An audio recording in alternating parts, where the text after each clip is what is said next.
There is a deeply rooted human instinct to outrun the clock. We study longevity, monitor our health, and calculate risks, all operating under the assumption that the date and method of our death remain undecided. But ancient texts propose a chilling alternative, a relentless, invisible countdown that completely ignores every human intervention.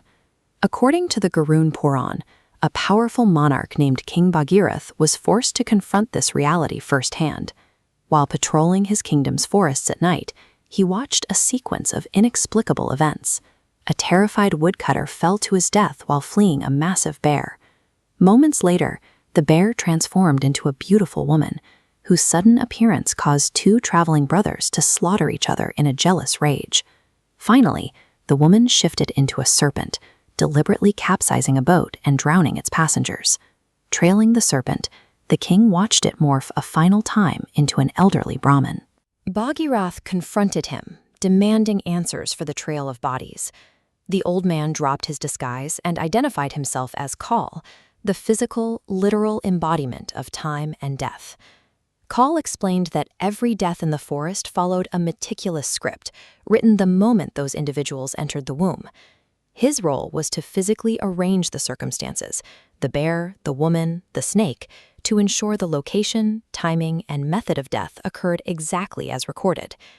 To prove the absolute certainty of this system, Kal offered King Bhagirath his own prophecy. In exactly 6 months, within the very borders of his own kingdom, the king would die by hanging. The prophecy stripped away the illusion of control. It presented a world where human free will, royal decrees, and physical power have no influence over the predetermined script of fate.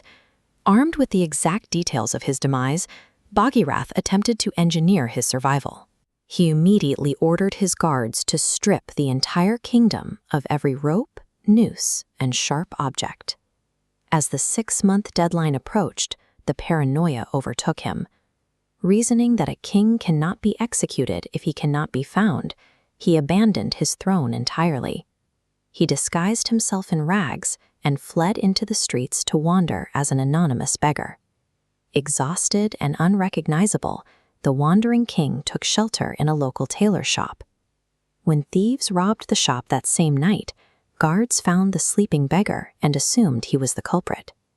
Brought before the throne, Bhagirath's own son, acting as regent and completely unaware of the beggar's true identity, ordered him to hang for the crime.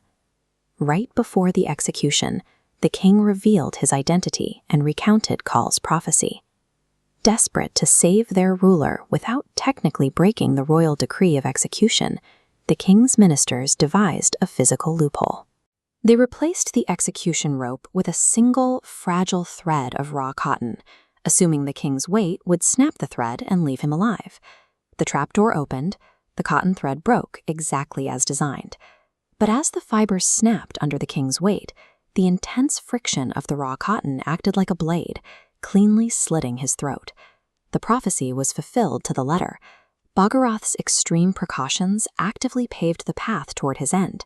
Human maneuvers were irrelevant. The script demanded a hanging in the kingdom, and the script was satisfied. If we accept that our timeline is rigidly predetermined, we must address the purpose of human effort. If the script is already locked, there is no logical reason to strive for virtue, practice morality, or attempt to improve our circumstances. To understand the flaw in pure fatalism, we examine the case of two modern brothers, Rajan and Mohan. They share identical genetics, were raised in the exact same household, and received the exact same education. This comparative chart illustrates their adult trajectories. From identical baselines, the two paths split aggressively. The left line tracks Rajan, curving exponentially upward as his minimal investments yield massive wealth and constant success. The right line tracks Mohan, who works twice as hard, yet his line plummets into constant failure and debt. When all physical inputs, education, effort, and environment are identical, the universe's tendency to lavish rewards on one individual while burying another appears entirely arbitrary. We call it luck. Seeking an explanation for this severe cosmic discrepancy, the brothers track down an Aztec sage known for his ability to read the deep history of human souls.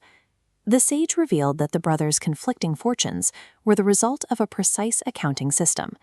The universe operates on balanced ledgers, where every present circumstance is the literal payout of a past investment. Peering into their history, the sage explained that in a previous lifetime, the brothers were wealthy traveling merchants named Devdas and Kalidas. During a dangerous journey, Devdas halted his caravan twice. First, to sacrifice his own rations to feed a starving ascetic on the roadside. Later, he threw himself into a treacherous river to pull a drowning woman to safety. Kalidas watched these events and made an opposing calculation. Believing that survival required absolute self-preservation, he refused to part with his food or risk his life, prioritizing the safety of his profits over others. These consequences arrived quietly, and then violently. Weeks later, bandits ambushed the merchants in a dark forest. A royal patrol arrived just in time to save Devdas's cargo.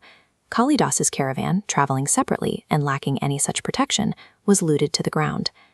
This flowchart visualizes karma as a currency. Glowing nodes show Devdas's past actions feeding a present-day reservoir. Rajan withdraws from this positive account. Conversely, the alternate path shows a depleted reservoir.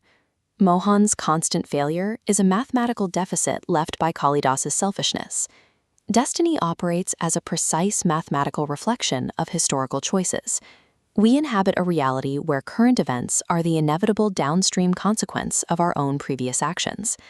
Understanding that our past choices dictate our present circumstances answers the why of destiny, but it leaves the exact mechanics unresolved. We still must ask when this fate is physically drafted and whose hand holds the pen.